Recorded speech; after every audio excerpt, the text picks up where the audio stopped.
Welcome in to another episode of my Dynasty Fantasy Football YouTube. Today I have my 5 takeaway series covering 5 Dynasty topics from week 4. As always, make sure to subscribe to the channel if you haven't. Let's go. So, unfortunately, the first topic is the most depressing topic. Malik Nabers tore his ACL, and that's going to rule him out for the entire 2025 season. It's a crushing blow to Dynasty teams. I mean, he was my Dynasty wide receiver 1 before the injury. There's no replacing a talent like Nabers. Hopefully, was non-contact. That increases the odds it's a clean tear and he returns for week 1 next year. But, there's really no silver lining here. This is brutal. It's awful. And there's nothing much else to say about that. But in the same game, Jaxson Dart made his debut.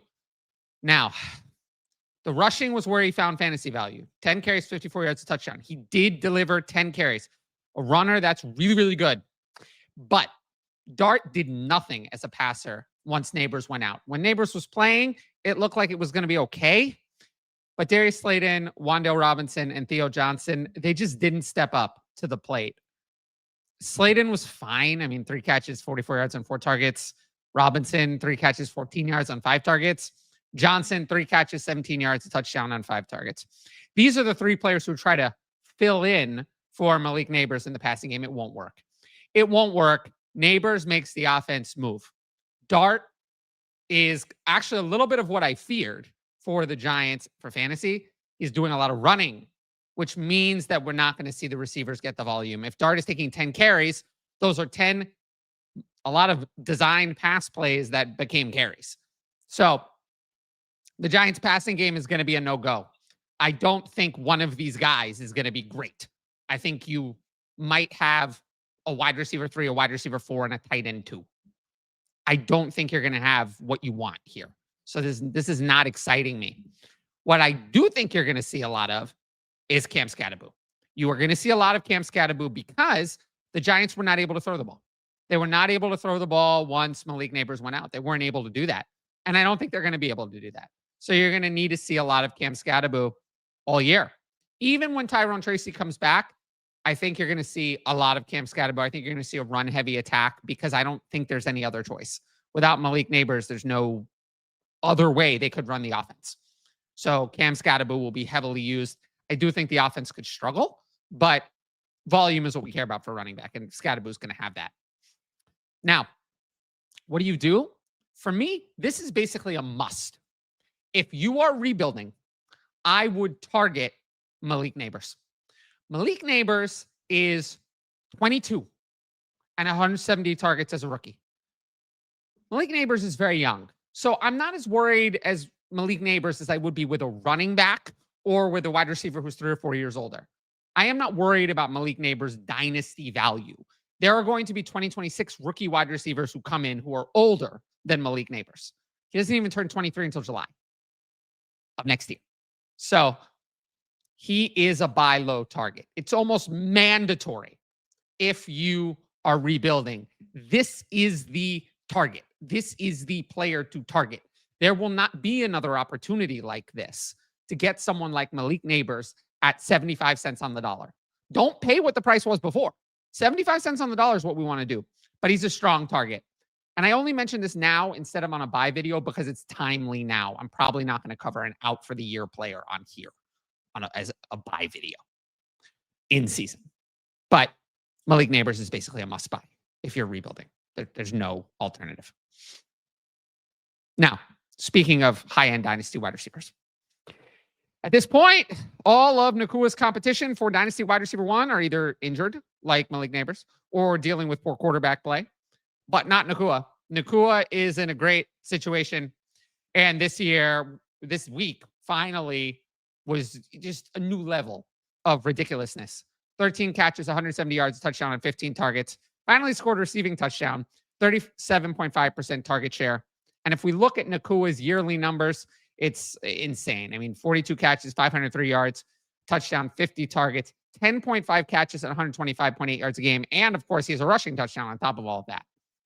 Nobody can maintain this pace, right? You're not going to see a player have 10.5 catches on 125.8 yards. That's not possible. But he has been by far the best wide receiver in the NFL. Not close, not by a little bit. He's been by far the best wide receiver in the NFL. 4.27 yards per route run, 44.9% target rate. These are not real numbers. These are insane. These are ridiculous numbers. Puka Nacua is the best wide receiver in the NFL. He's 24 years old, and he's the best wide receiver in the NFL. And that's it. So for those reasons, he's my Dynasty wide receiver 1. There's not much else to say about him. I mean, it is what it is. I mean, if you can buy him for not Dynasty wide receiver 1 prices, sure, but good luck doing that after he had 170 yards and touchdown this week on 13 catches. So you're probably not going to be able to do that.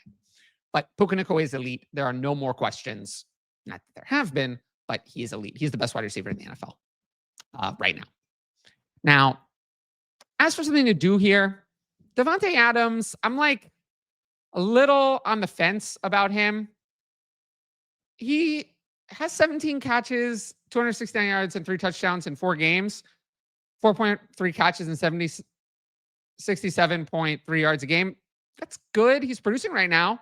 The 35 targets are great, but I'm a little nervous. I'm a little nervous that Adams is older. I'm a little nervous that if the Rams face more positive game scripts or Stafford production regresses, he's older, or if anything happens, anything negative, who's going to take the hit? Is it Puka Nacua, the best wide receiver in the NFL, or almost 33-year-old Davante Adams, who's still good, but nowhere near as good as Nacua? Who's going to take the hit? Who's going to suffer? Probably Davante Adams. So if you have Davante Adams now, I would consider moving off of Davante Adams while he's been playing well, because I'm not sure that that's going to maintain over the rest of the year. Now, next topic, Woody Marks. Woody Marks became the Texans starting running back this week, and he looked good. 17 carries, 69 yards, a touchdown, and 4 catches, 50 yards and touchdown. Very, very good performance. He had the majority of the work. He outsnapped Nick Chubb 40-30. Chubb did see 13 carries, but was not as effective as Marks. Chubb has looked probably better than I thought he would. He's been okay. Just okay. Totally fine, but nothing special. Marks obviously is better in the passing game because Chubb has never done anything in the passing game in his career, really. Now, there was, this actually came up in the news today. Joe Mixon remains on NFI. He's technically eligible to return. There's been no update, really. D'Amico Ryans talked about him in past tense. Then when asked about it today, he's like, Mixon is nowhere near returning.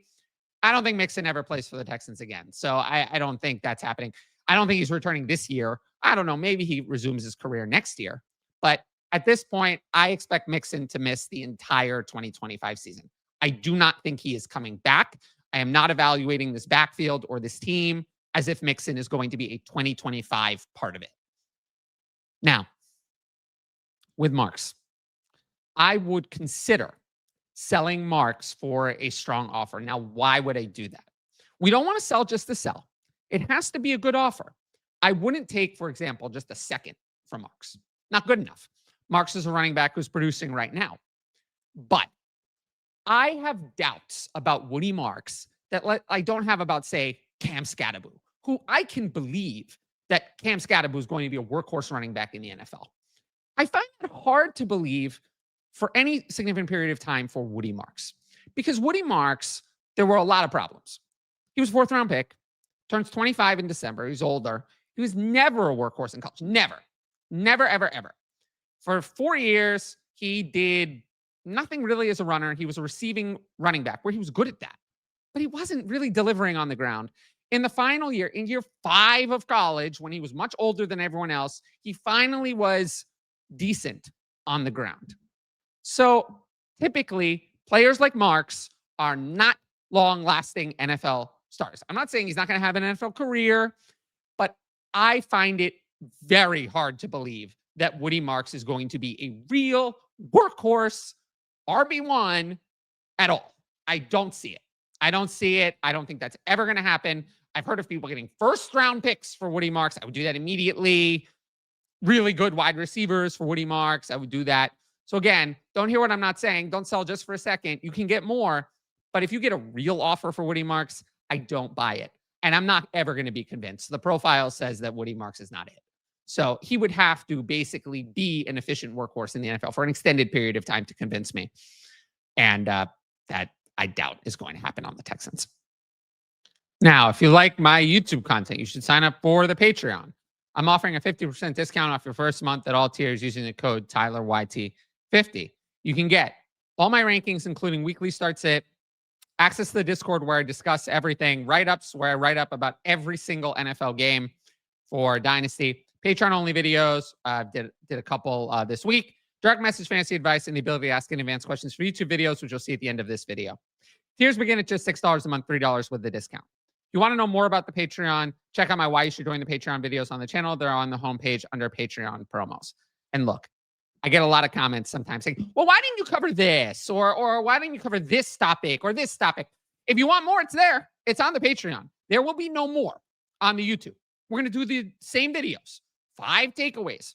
I had about 100 takeaways, but I'm only going to pick 5 for the YouTube. If you want more, there is more. I do cover more. But if you're asking for more YouTube content or if you're asking for more interaction in the YouTube comments, it's not coming. It's not coming. You keep asking, but it's not going to happen because I do it. I do more. It's just all on the Patreon because that's how it has to work now. The way the content landscape is now is that it has to work this way. There has to be a free product like the YouTube supported by a paid product like the Patreon. That is how it works. There has to be a teaser system where there's something for free, and then most of it is paywalled. That's just how the content landscape works now. There's no other way. So for those saying I should do it a different way, there is no other way.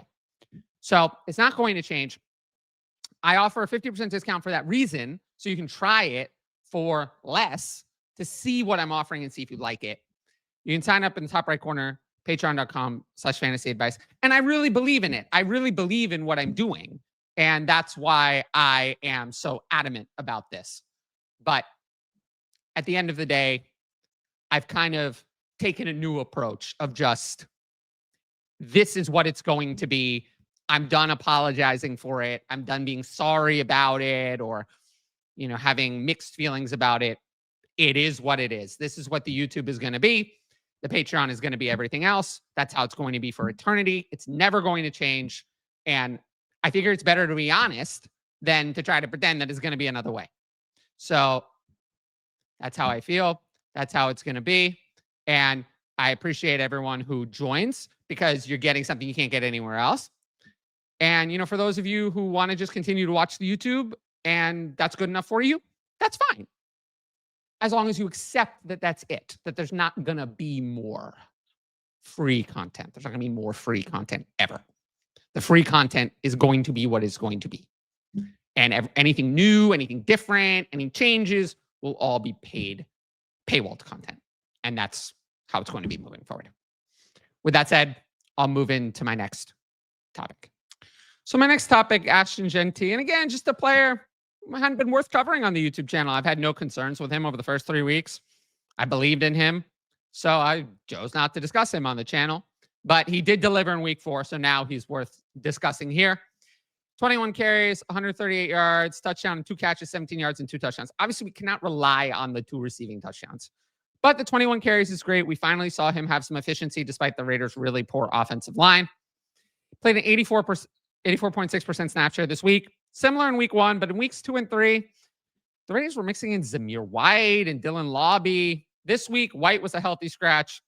Raheem Mostert was Jeanty's backup, but only kind of gave him a breather. And I think we get this type of workhorse usage from Jeanty moving forward. In 4 games this year, he's been pretty good. 68 carries, 282 yards, 2 touchdowns, 4.1 yards a carry, 7 catches for 20 yards and 2 touchdowns. Again, I wish we saw more receiving production. All of it basically came this week. And I know that Jeanty can do it from his college profile. But again, there are 3 top-tier dynasty running backs, Bijan Robinson, Jahmyr Gibbs, and Ashton Jeanty. It's those 3. He's a part of it. I still have him third of the 3, but he's in the top tier. Never moved, still there. And we'll just move forward from here. Now, what I do think is interesting from this game is that Jeanty's big game covered up Smith's terrible performance. I mean, Smith was absolutely awful. 14 of 21 for 117 yards, 2 touchdowns, 3 interceptions. He did have 4 carries for 31 yards. So hot and cold this year. 2 great games in weeks 1 and 3, 2 terrible games in weeks 2 and 4. The Raiders are 1 and 3. And really, I mean, without Jeanty making some big plays out of kind of not much, this would have been an embarrassing game. The Raiders almost won, but it certainly was not because of Geno Smith. He was really bad. And he has no guaranteed money in his deal after 2026. Raiders could easily bring in a rookie quarterback next year. Smith could then serve as a bridge or be replaced, but he has no long-term security. I'm worried about Geno Smith. He hasn't looked as good this year. And we're going to see, but I'm nervous. I'm nervous. I'm not really seeing him as a long-term dynasty asset anymore at this point. Now, the last one, and I think this is one of the big storylines, is the Chargers wide receivers. Quentin Johnston has been the Chargers wide receiver 1 over Ladd McConkey. I do think people are talking about the wrong thing when it comes to the Chargers, especially before this week. Now I think people will get it right. People are talking a lot about how Keenan Allen came in and hurt Ladd McConkey. That did hurt. And I do think Keenan Allen came in and kept Trey Harris off the field, and Keenan Allen has produced. But Johnston and McConkey are the 2 every down wide receivers. Their roles have not changed. What's the big problem is not Keenan Allen, but Quentin Johnston. Quentin Johnston is the big problem because Quentin Johnston has been playing as much as McConkey and earning more targets. Johnston has 8 catches, 98 yards, and a touchdown on 13 targets this week. McConkey, 1 catch for 11 yards on 6 targets. QJ outproduced and out-targeted McConkey, and this is a multi-week pattern. Johnston has been playing every down, 22 catches, 337 yards, 4 touchdowns, 36 targets, 5.5 catches, and 84.3 yards a game. So we can no longer say, well, it was just this. He was open. Oh, it was a broken play. He has 9 targets a game over 4 games. You can't have 9 targets a game over 4 games and all of them be broken plays or nonsense. We now have a big enough sample size to say that Quentin Johnston is absolutely real and not going away. He's not. That's not going to change. Now, where exactly you rank Quentin Johnston, I do think there's a large area of debate for that. But we have to say that Quentin Johnston, at worst, is a very strong 1B to Ladd McConkey. And right now, it looks like it's the other way around with Johnston as the 1A. Now, let's look at McConkey in 4 games. 16 catches, 174 yards, 27 targets, 4 catches, and 43.5 yards a game. Now, 27 targets is not bad. That's a little under 7 a game. The 16 catches is not good. And the yards are bad. So is McConkey this bad? No, I don't think so. I think McConkey, but now we're just saying I think McConkey is the best wide receiver on the Chargers. I think. I'm not even sure. I'm not even sure between McConkey and QJ who's the best. That's not good. That's not where we were before. So McConkey's going to come way down in my rankings. Johnston's going to go way up. I have to see who's a buy, who's a sell. That's going to depend on market. That's going to depend on your league. That's going to depend on price because these are players with rapidly changing prices. So I'm not going to recommend something with these guys yet. What I am recommending is to buy Justin Herbert because Justin Herbert has been really good. He had a rough game this week. He lost Joe Alt. The Giants' pass rush is one of the best in the league. And Herbert had a rough game. They tried to replace Joe Alt on the fly. It didn't work. He had 2 interceptions, 23 or 41, 203 yards. It wasn't great. He took 2 sacks, averaged 5 yards per attempt. But I think things will get better. Not having to replace Alt on the fly, which is impossible to do, and against worse pass rushes. The next 2 weeks, he's in pass-heavy offense, elite weapons. Next up is the Commanders, who were eviscerated this week. And then the Dolphins come after that. So I do think things will be better. He has so many weapons. Justin Herbert is great quarterback with great weapons in a pass-heavy offense. This is the quarterback we want in Dynasty. If there's even the slightest discount, I'm all in on Justin Herbert moving forward. So I know there's some other pieces of news, but I'm not going to cover that on this video. Instead, we're going to jump straight into the Patreon questions. In a 1-year rebuild, should you be selling rookie running backs like Trevion Henderson or Woody Marks, who we talked about? In general, if you're doing a rebuild of any sort, I recommend mostly selling running backs. Not all of them, but mostly. So between those two, Henderson, I have more confidence in as an asset than Marks, who's older and doesn't have the draft capital? In general, the answer is yes to this question. How much does situation matter versus talent? So there was more context to this question, but overall, I think talent matters more. I think for running back, situation can be very important because at the end of the day, only one running back plays at a time. So if you're stuck, you're stuck. And sometimes you don't get access to the field, even if you are good. Situation can matter a little bit for quarterback, for sure. I mean, Cam Ward has been put in a horrible situation. But for Dynasty, it does tend to kind of even out. And I will also say we are not good at predicting which situations are good and which situations are bad. So for those reasons, I usually base my rookie evals more on talent because we're better at evaluating that than we are at evaluating situations where people faded Emeka Egbuka because it was too crowded. And that was obviously a huge mistake. Why do people hate Brock Purdy? Because they're wrong. I mean, Brock Purdy was fine. I mean, he was obviously not healthy in this game. The 49ers would not be better off starting Mac Jones. I have no idea what those people are talking about. I don't know. It's either the draft capital that Purdy originally had. They still don't like him. They think he's overpaid. Maybe there's a fair argument that he's overpaid. I understand that. But I don't know. It's irrational. I think Brock Purdy's a good quarterback. He's been a good quarterback since he's become a starter. So why people think the 49ers would be better off starting Mac Jones, I have no idea. Could the year 3 breakout, specifically this is a wide receiver concept, be coming back like Nico Collins or QJ? In general, no. In general, no. I think that most of the time we're on an accelerated timetable for wide receivers now. You do get a QJ or Nico Collins every once in a while, but mostly it comes now in the second half of year 2, if it's coming at all. You saw that with JSN. A big breakout in the second half of year 2. Typically, we don't get year 3 breakouts from nothing to something in year 3. So while it can happen, I wouldn't say overall it's coming back. I would say it's less and less likely than it was in the past. Year 2 is the most common breakout year by far now. And I don't think that trend is going to change. However, it is important to realize that year 3 breakouts are still possible. So yeah, but in general, no, I don't think so. I don't think it's coming back as a trend. We've seen lots of guys you're worried about turning to dust. Who are you worried about? What kind of old guys tend to feel safer? None of them tend to feel safer. That's out of the question because they're all one injury or one poor stretch away from having no value. Who am I worried about? Calvin Ridley. Goodbye. I never got it. Never got it with Calvin Ridley. There were people this year, delusional people, who were saying that Calvin Ridley was going to be a top 15 wide receiver. Based on what? When had he done that in the last forever period of time? At 30 years old, with rookie quarterback, with a horrible offensive mind running the offense, Calvin Ridley was going to produce? Why?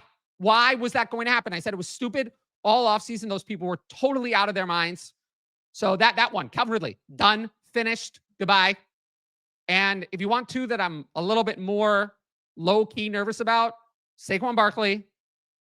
That does not look good. But I'm going to give him a little bit more of the benefit of the doubt because we know how elite he can be. And then Derrick Henry. Not necessarily that Henry's look bad, but if the game scripts are going to be negative, I'm worried. I'm worried about Derrick Henry a little. But Calvin Ridley. Calvin Ridley is dust. Dust, finished, done. Week 4 seems like a good time in the season to reassess where you are as for contending, retooling, rebuilding. What are some simple ways to make this assessment? Well, there are some very simple ways. Your record. If you're 0-4, it's over. It's over. I don't care how many points you have. It's 0-4, it's over. Give up your retooling or rebuilding. If you're 4-0, I also don't care how many points you have. You are now competing. You're 4-0. Your odds of making the playoffs are very high. If you're not one of those two things, then you have to look at the other factors. Your points for, that is very easy way to tell. If you're second in points for and 1-3, don't quit yet. If you're 11th in points but 3-1, maybe don't go all in. And if you're 2-2, it's even more of a factor. And then if you have something like all play record or potential points, that can kind of also give you some context as to where your team is. But yeah, record, points for, all play record, max points for, potential points. Those are the factors. That's how you tell. And then also if your roster has had a bunch of injuries. If you're 2-2, have a good points for, and all of your players are hurt, maybe that team's not a contender. So that's a final factor you can consider. Now, if you like the video, make sure to support the channel by subscribing. And don't forget to hit that new hype button to help the videos in the algorithm. Plus, hit that notifications bell so you can be notified about all my exciting content as it drops. Of course, if you want my best fantasy football advice, it's available on the Patreon. Dynasty fantasy football content year-round and start-sit content in season. 50% discount at all tiers using code TylerYT50. You can sign up at the link in the top right corner, patreon.com/fantasyadvice. Every sign-up helps support my independent content. But once again, thanks for watching, and I'll see you all later.